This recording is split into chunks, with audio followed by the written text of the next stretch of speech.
Hey guys, Long Live Games guy here. Back at you with another quarantine movie review. I know it's been a while. It's been like a month since I've done the last quarantine movie review. I believe the last one I did was, I don't believe I know the last one I did was Carmen Sandiego and the Rant. On the finale specifically was the last movie review I have done. Again. Um, but I do have a reason. I do have a reason for taking so long. Is that's because I was waiting for Loki to finish. I was waiting for this show right here that we're gonna be reviewing today. I was waiting for this to finish. I was waiting for this to finish, and then I was going to you know get back on the regularly scheduled quarantine review uploads. So again, super sorry for the wait, but I'm definitely going to try to be more consistent from now on with the reviews since Loki has finished, and yeah, we're going to be talking about it today. Now let's just get right into it. Let's just get right into it, okay? So I'm gonna let you know right now. I'm gonna let you know right now. The non-spoiler section of this review is going to be super short. It is going to be super short because this show is the type of show where it's like if I say anything, like I really can't say anything about the show without spoiling something. Without spoiling something. Like this show really is that kind of show where it's like, wow, like it really is kind of impossible to review this without um spoiling something. It really is that kind of show. But before we get into Loki, though, let me establish where I stand with some of the other Marvel shows. Isn't the first, as you know, as everybody knows, this isn't the first Disney Plus exclusive Marvel show that they released uh, over the past over the past 6 months or whatever. Let me just establish where I stand with the other shows. WandaVision, I absolutely loved. I know I never did a review on it, but and I'm planning to. I'm planning to do a review on WandaVision. I'll probably watch it again, uh, to do a proper review on it. But WandaVision, absolutely loved. I absolutely love WandaVision. I felt like the finale. I felt like the finale was a little. I feel like finale was like a little. It was weaker than the other episodes for sure. I didn't hate it. I know a lot. I know a lot of people didn't like that finale. I know a lot of people didn't like it. Like I definitely know a lot of people did not like that finale, and I definitely agree that it's by far the weakest episode of the show. But um, I still absolutely love WandaVision as a whole. I felt like it was an incredible show. I really love what they did with the sitcom stuff.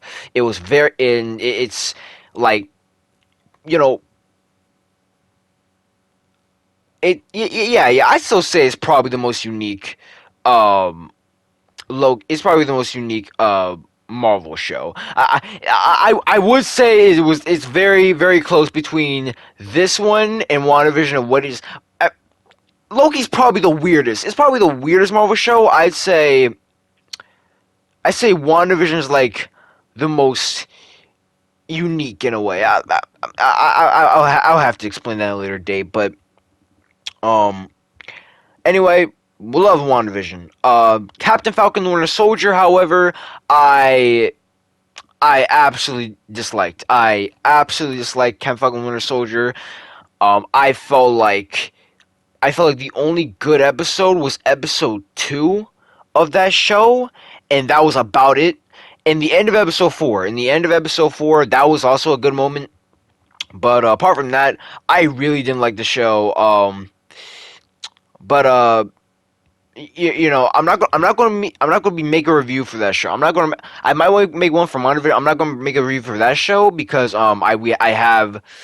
I don't. I don't want to say anything. I don't want to say anything. You guys will see. But we have. I have something in store involving that show. But yeah. Um, yeah, Captain Falcon Winter Soldier did not like at all. Uh, Felt was pretty awful. And like again, I gotta kind of stop myself because I gotta stop myself from talking more about it because if I talk more about it, I'm gonna go into a whole tantrum because again, I absolutely dislike the show. But um, yeah, so that's my stances. So if I were to give grades to the last two Marvel shows real quick, I'd give WandaVision an A and Captain Falcon Winter Soldier like a C minus, a C minus, almost D plus, almost D plus. It's a very low C minus though, a very low C minus. But um, yeah. Uh, so that's my stance on the other shows. So let's get into the very, very, very short, non-spoiler Loki review. I absolutely loved this show. Absolutely loved this show. I felt like it was. I felt like it reminded me of WandaVision and of how weird and unique it was. Um, but just how interesting this show is. Again, I can't say jack about anything I'm talking about, but of anything I'm referring to. But yeah, pretty much. If you don't, I'm just going to give the basic synopsis of the plot real quick, and I mean bare bones. I mean, I'm stripping the plot down to the bone, to the very bones here to avoid spoilers. All right, so pretty much, and even even this kind of a spoiler. The show, for anyone who's not watched Endgame, click off now. Click off now. If you are one of the 5 people in the world who have not watched Endgame, click off now because Endgame is actually the entire reason why the show even exists. But pretty much in Endgame, right? For anyone who doesn't know, in Endgame, uh, the Avengers go back in time. They go back to New York 2012 when Loki was invading New York with his army. And they're trying to find the Infinity Stones. So pretty much things get screwed up, and Loki ends up escaping with the Space Stone. He ends up getting his hands on the Space Stone. 2012 Loki gets his hands on the Space Stone and dips out, right? And that's what happens in Endgame. And in Endgame, we were left to figure out, oh, where did he go? What's going to happen? Blah, blah, blah, blah, blah. This show answers all of that. So pretty much, Loki gets transported to this desert where he is captured by this organization called the TVA, and he's captured by the TVA because he is this thing known as a time because he broke the pretty much the time laws. He's alternating off the main timeline path. Like he's doing something that doesn't happen, right? He is pretty much alternating in the timeline. I'm hoping what I'm saying makes sense because again, I'm trying not to spoil anything. But he gets arrested by the TVA, and they pretty much deal with people that are uh you know that are breaking the time laws. They're going back in time and stuff. Again, uh, this is hard. This is hard, but I'll get through it. So he's arrested by pretty much the time police. The time police, yeah, pretty much the time police. Um, and he's taken this facility where they recruit him to capture. Spoiler. They are recruiting him for something. They're recruiting him for something to capture an entity that shall not be named because spoilers.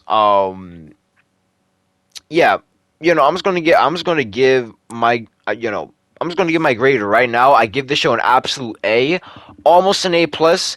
the final episode almost made me give it an A+. It was close. Listen, if it was not for like, if it was not for like, two things, right?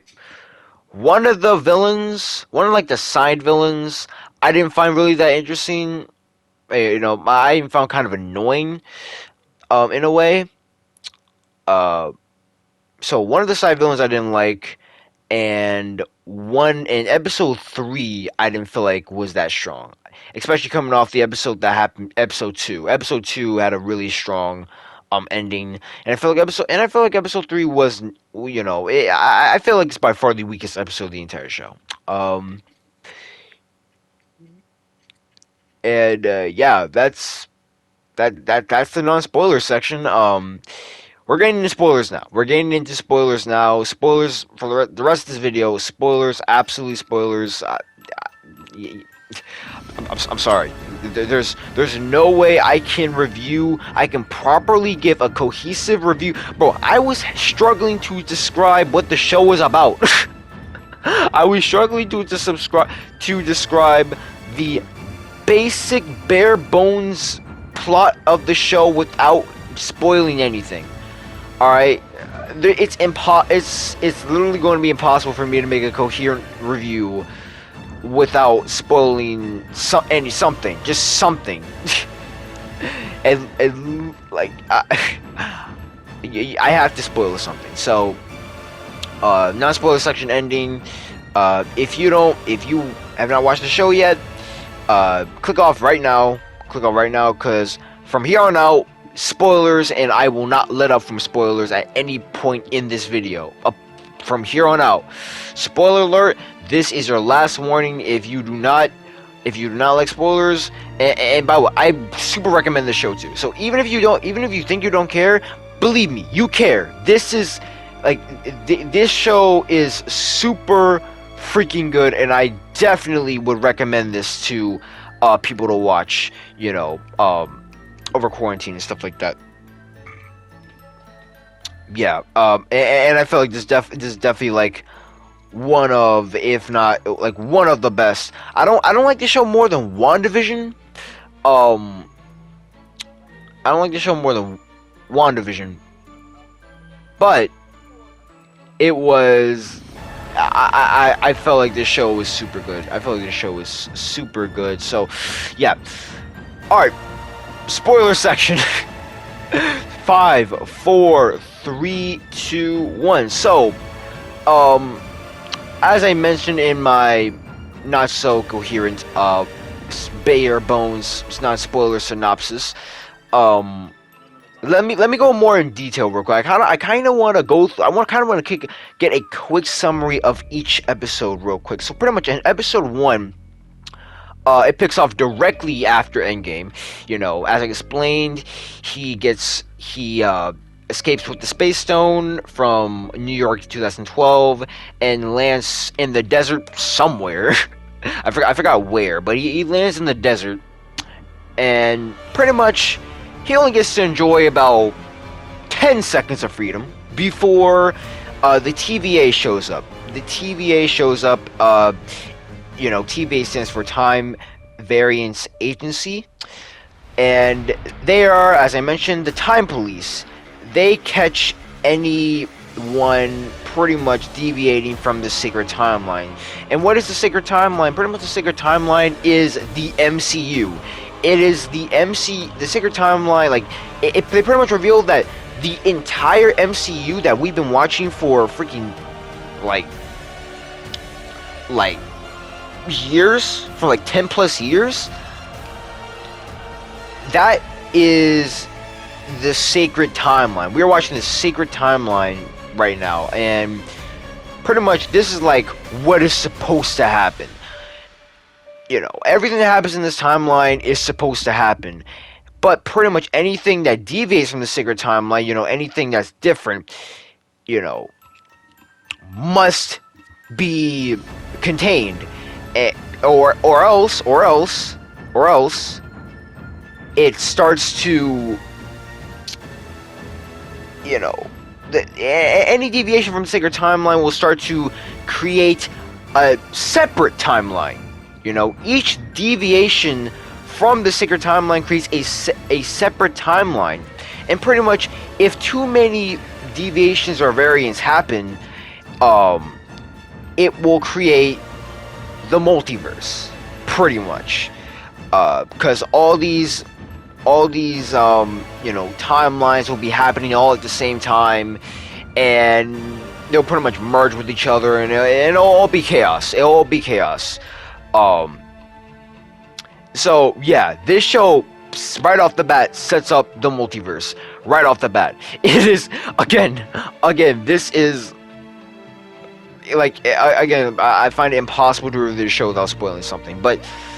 Yeah, this show, pretty much this show's entire point, it lets you know from the get-go, its entire point is to set up the multiverse, and pretty much, yeah, just set up the multiverse, and oh my gosh, does it set up well. But let's continue. So pretty much, there's only supposed to be one timeline, and that's the sacred timeline. So there's only, for now, there's only one timeline. But there's been a problem. Pretty much this variation of Loki has been, you know, kind of messing everything up with the TVA, kind of screwing with them. You know, they have been killing their members and stuff like that. They have been, I don't know, trying to create alternate timelines and stuff like that. And again, it's a variation of Loki, so a different version of Loki is screwing everything up pretty much. And they're like, hey, well, let's beat fire with fire and get this, and let's get one Loki. Let's get one of the Lokis to catch another Loki, and that 100% worked out how they think.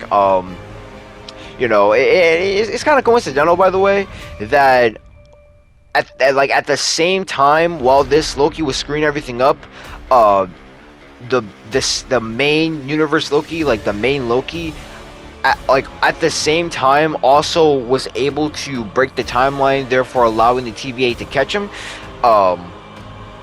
You know, it's coincidence, but pretty much that's why they captured and they're pretty much recruiting Loki to capture this other Loki. So that's episode 1, and also in episode 1 they have this really episode 1 is mostly it mostly takes place in this interrogation room where Mobius, one of my favorite characters in this show, he pretty much he's pretty much in charge of this operation to get Loki to capture the other Loki. He's pretty much in charge of Loki, pretty much. He's in charge of this operation, and he's like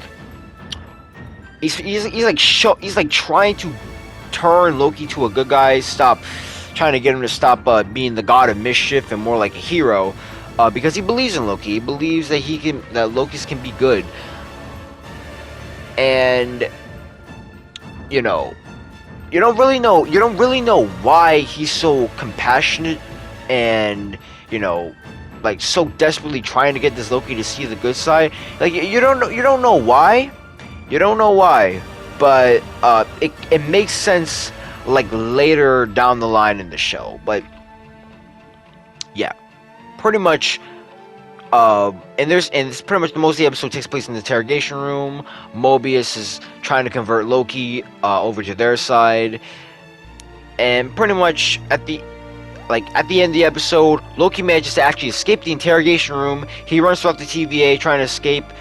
Oh, by the way, during this escape, he finds out that the TVA has freaking Infinity Stones in their drawers, just casually. They just casually have Infinity Stones in a drawer, and I mean like several Infinity Stones in a drawer too. It's not even just the main set. No, they have several Infinity Stones in just a drawer, and like one dude even just picks one up and is like, yeah. What about those? They've always been there. Like, what about them? Yeah, we have Infinity Stones. Yeah, we have Infinity Stones we have several Infinity Stones in a drawer. Like, what's the problem? So pretty much that scene establishes that, okay, this organization is more legit than we thought, because they could easily write off some, I don't know, you don't really think it's that powerful of an organization until you see a bunch of Infinity Stones in a drawer just sitting there. And as we've seen throughout the MCU, those Infinity Stones are the most powerful freaking thing, like, object in the universe. I mean, like, you could literally explode if you touch one of these things with your bare hands. Yeah, the TVA just has him in a drawer, and the dude just picks it up and is just all nonchalant, and he's looking at Loki like he's crazy. But yeah, so Loki ends up actually back in the interrogation room, and he's like, all right, bet, let me see, because Mobius set up this projector where he shows him the future and stuff like that. But he only shows him the future up to a certain point, and Loki he looks through his projection. He looks through this projector that can see the future. And he's like, "Bet, let me see where my journey ends."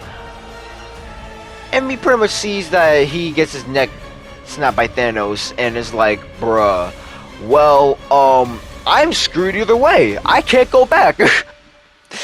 He pretty much accepts that, yeah, he can't go back, because it doesn't matter, because even if he does escape the TVA and returns to the universe, to his timeline, it doesn't matter, because he's going to get clapped by Thanos anyway. So it's like, dang, well,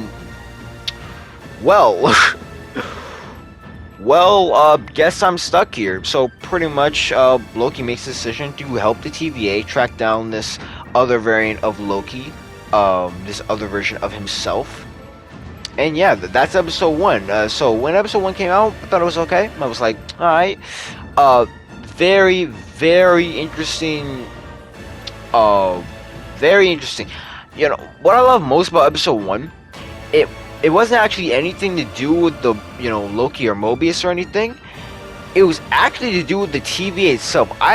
Because the first half of the episode is kind of them just showing off this this facility, this TVA facility, and they have all these weird they have all these weird inventions and stuff like that.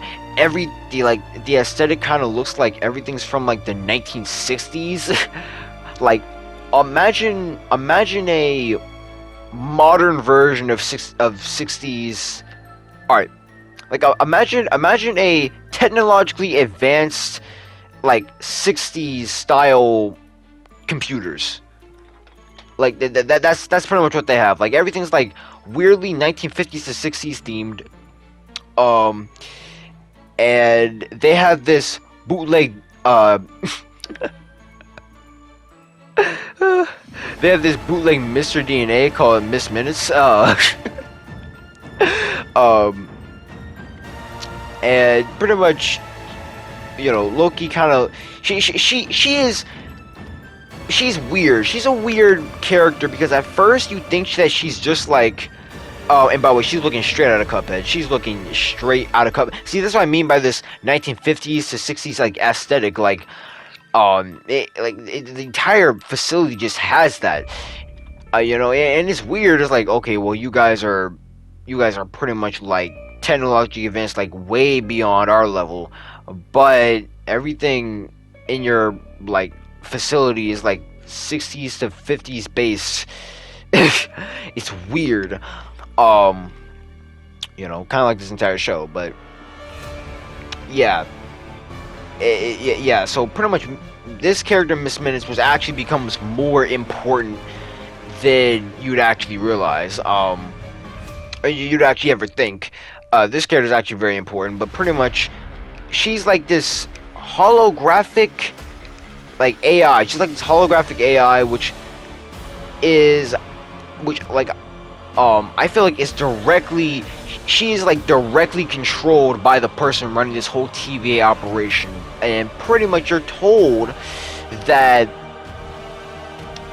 the TVA is run in the first episode. You're told that the TVA is run by these three omniscient beings, called the Timekeepers, right? And there are these three aliens that pretty much run the entirety of the MCU and its universe. I mean, they run the entirety of the MCU pretty much. They run the entire freaking timeline, and so yeah, everything that happens, if anything happens this way, it's because of them. Timekeepers absolutely just like they are apparently these beings that pretty much they're above all. They're above everything in the MCU. Absolutely everything. And you know, again, there's a lot of world building in episode 1. Now, yeah, there's a lot of world building, and it really introduces you to this TVA facility, and it's weird, man. It's kind of jarring because it's like, wow, we've never seen anything like this in the MCU before. It's kind of giving me that same feeling that WandaVision gave me. It's like, wow, we never had anything like this before. This is so freaking odd and weird. But on to episode 2. I don't think there's really anything I don't think there's a single thing I did not mention about episode 1. So let's just go to episode 2 real quick. So yeah, episode 1, I thought it was alright when it came out. It still took a few episodes to impress me.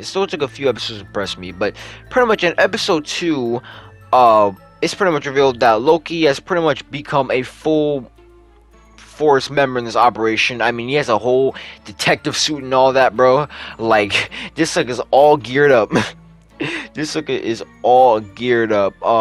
And it begins with them trying to track down this other variation of Loki. And this other variation of Loki, they're sending down these TVA kind of like soldiers or whatever, and to hunt down the Loki. They find her, and they get clapped. Say the least. I mean, like, this other version of Loki takes control of one of the soldiers and then uses their body to, like, it possesses them pretty much, and uses their body to take down the other soldiers. And then this other Loki kidnaps one of the soldiers pretty much, and it's also revealed that the Loki has the TVA's technology, since they have this thing called the I forgot exactly what it's called, but it's like this little device which allows them to teleport like throughout time, pretty much throughout all time, pretty much. They go through this portal, and then they end up in whatever time period that they want, and it's revealed that the new Loki somehow has their technology, and and it's like, oh shoot, and she uses technology to kidnap one of the the freaking soldiers, and it's like, and by the way, these soldiers, the TVA, bro, with all due respect, your soldiers are kind of trash. I mean, they're getting their butt kicked by one person, and they're supposed to protect the entire timeline. We're putting the fate of the entire MCU in your hands, and these are the best soldiers that you got. So yeah, I was kind of like, dang, TVA soldiers kind of suck. They're kind of trash, but anyway, moving on. So pretty much this operation goes into full force.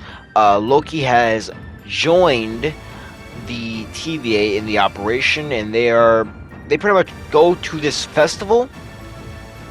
They go to this festival where Loki tries to trick he tries to trick Mobius and the rest of the TVA into believing that and he tries to trick him into letting him go. It doesn't really work. And you know, Loki kind of wastes their time. You know, like they don't have, like, they've like completely lost the variant because Loki just wasted their time trying to spew this lie up. Again, which is hilarious. I feel like that was a very, very funny scene. But again, Mobius is not tricked to Loki's dismay. They bring him back to the TVA center, and pretty much, they find, Loki does actually do something useful. He finds out, after looking through some case files, which, by the way, he also found out the fate of Asgard through the TVA's case files, which, by the way, it was actually a pretty kind of heartbreaking scene. Because, even though he says he doesn't care about Asgard, you can see that he clearly does care about his home. And, imagine you're literally looking through a case file of the future of your, like, home. Imagine you're, like, looking at the future of the United States or something like that, right? And you find out that it was burned down, completely annihilated, in pretty much everybody like, a lot of people died. Pretty much a lot of people died. Like Loki found out that his entire home was completely decimated, and pretty much all of his people were gone. Like, all of his people are dead. All the Asgardians are dead, and it's like, it's a pretty heartbreaking scene. It's pretty emotional scene. It's like even though it's not it's not overly dramatic. There's not, Loki's not freaking bawling in tears over it, bro. He's not screaming in grief or whatever. No. He just looks through the file and you get like a close up of his eyes. You can really get what he's feeling as he's like looking through this case file. And he's like, wow. But they're also looking through this case file. He finds out a pretty amazing discovery. Pretty much, the reason why they have not been, why it's so hard for the TVA to track down this Loki variant, is because, every time they deviate from the timeline, they can never detect him, because usually it's supposed to spell, another multiverse. It's supposed to start another path in the timeline, whenever someone deviates from the timeline. And so from there, they're able to track them down. You're able to locate where that, if an alternate timeline is being created, and then, track them down. But every single time this Loki does something, they're never, no previous timeline appears, and it's super hard to track him down. It's like, what? Like, and the TVRs are like all confused, because they're like, how the freak is that possible? But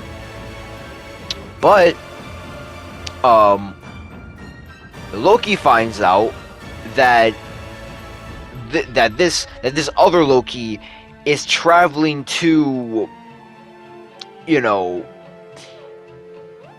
apocalypse events, pretty much. And pretty much apocalypse events are pretty much where, an entire area or set of people are about to be decimated, right? So, for instance, like the destruction of Asgard, they go to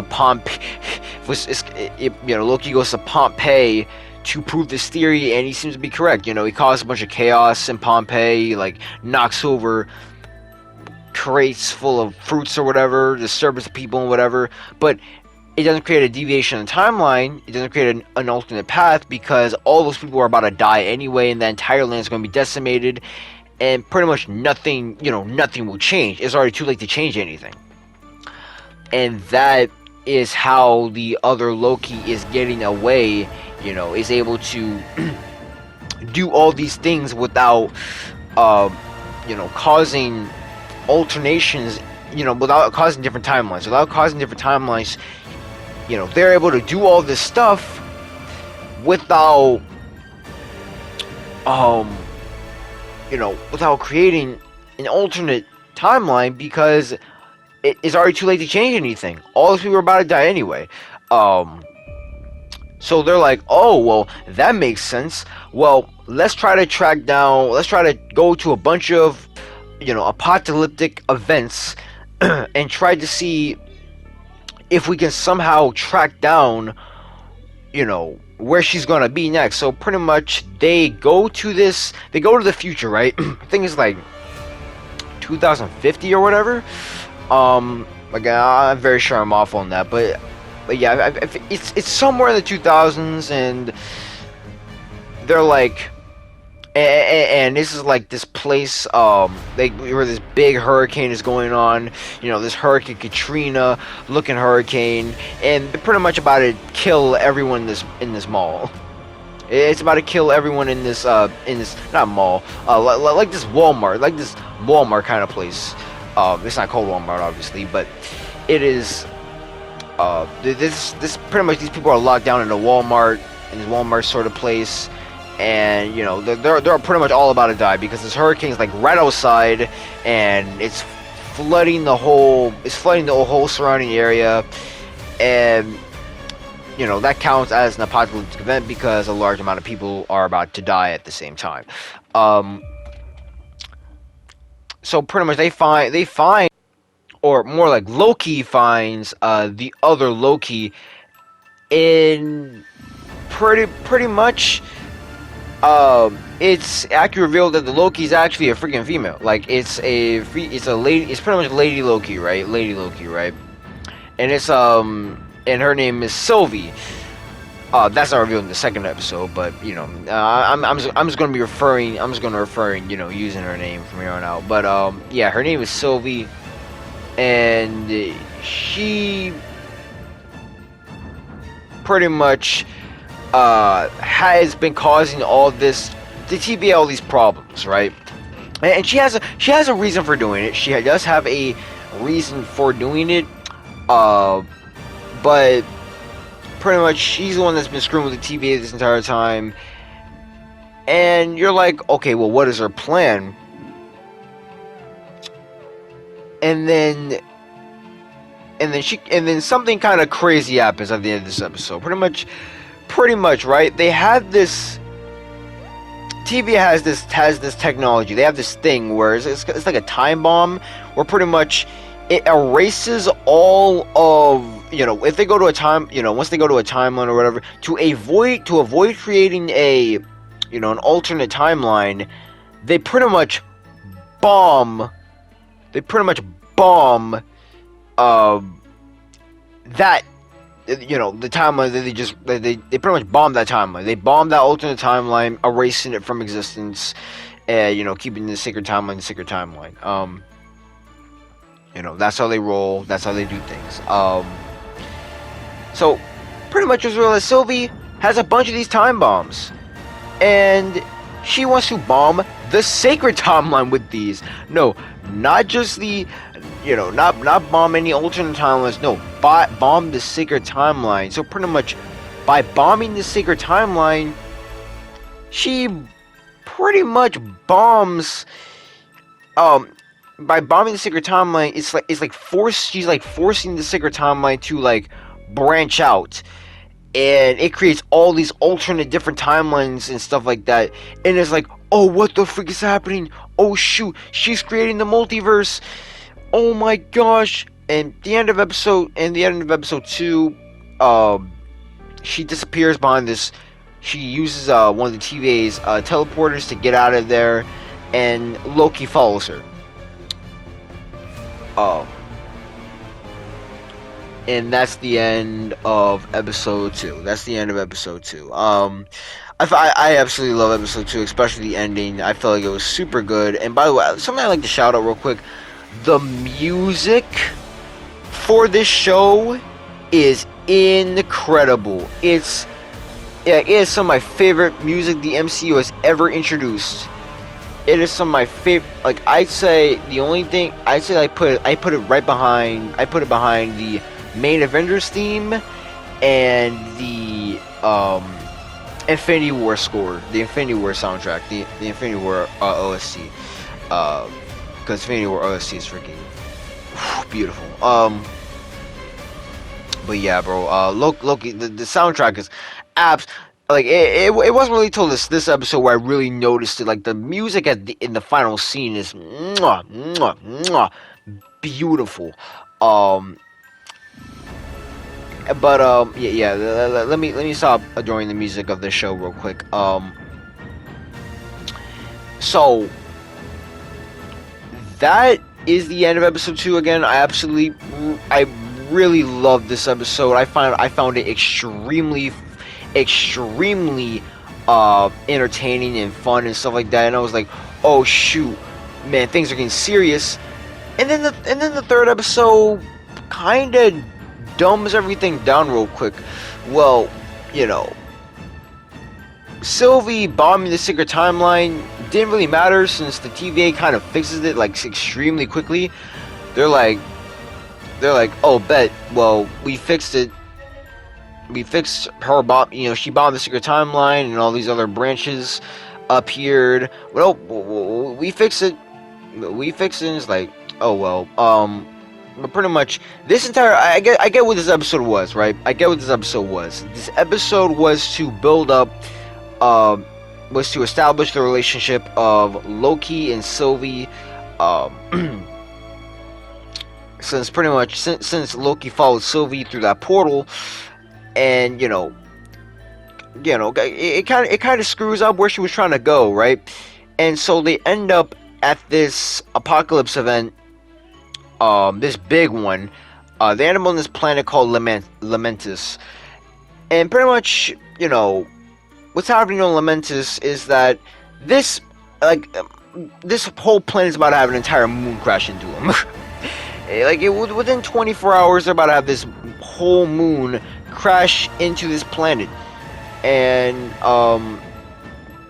yeah, it's yeah. So pretty much, they have to get off this planet. Pretty much, they have to get off this planet, or else they're gonna die too. So that's pretty much what they spend the entire episode doing. There is some good chemistry between Sylvie and Loki. I just kind of felt like this episode, again, before anyone goes out there, no, I am not saying that this episode was bad. I don't feel like any episode of this show was bad at all. I don't feel like any episode of the show was bad at all. I just felt like this was the weakest. Not much going on, especially since the extremely exciting finale of the last one. I was like, it's alright. I really like the ending though. I really like the ending of it though, because at the end, they spend the entire time, they spend the entire episode trying to get to this spaceship, right? Which is supposed to save everyone. This spaceship is supposed to save people on this planet, and they're trying to get to the spaceship so they can, survive this apocalypse event. Pretty much at the end of the episode, before I say that, let me establish that throughout the entire episode, right, fragments of this moon that's about to crash into this planet, fragments of this moon have been, crashing into the planet the entire time. Before the moon itself, like, again, big chunks of this planet have been crashing. Not big chunks, but like small asteroids have been crashing into this into Lamentus for pretty much the entire episode. And pretty much at the end, they're wondering, okay, why did everybody die here? Why did everybody die in this apocalypse event? Didn't most people make on the spaceship? Well, yes, most people did make on the spaceship. Too bad the spaceship was hit by one of these asteroids and it completely destroyed, which blew up and killed everyone on the spaceship and pretty much dooming everyone on the planet. So yeah, that happened. that happened. And pretty much Loki, Loki and Sylvie, they witnessed it happen. They're like, wow, well, we're screwed. We're dead. We can't teleport back. The our only hope of survival, it got absolutely annihilated. But eventually they do get saved. Of course they don't. Of course they don't die on Lamentus. With everyone else, but the TVA saves them and then arrests them. But that's on episode 4.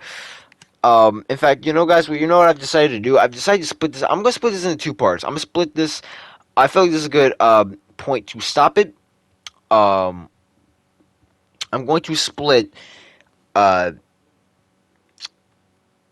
I'm going to split this in. Since there's 6 episodes, I'm gonna do 3. I'm gonna review 3 episodes today, and then 3 episodes. In a part two. I'm gonna do 3 episodes in a part two. Later. So, yeah, guys, that's all for today. Um, again, this first 3 batches of episodes, this first 3 batches of episodes, I really enjoyed overall. Even though I felt like episode 3 was the weakest, but I still really enjoyed. Um, I still really enjoyed these 3 batch of episodes overall. However, the next batch of episodes though is when the show gets really good. Like so far, the show's it's like a B plus type of show. It's like a B plus type of show, but this last batch of episodes are where the show gets really good. So yeah, I want to say that for a part two. I don't have all the time in the world to review this. I only got an hour to review. And I really don't want to rush. I really do not want to rush through these last 3 episodes. They're so crucial and so freaking good. But yeah, guys, I'm gonna be ending it off here. See you guys in the part 2. Lol Games Guy out.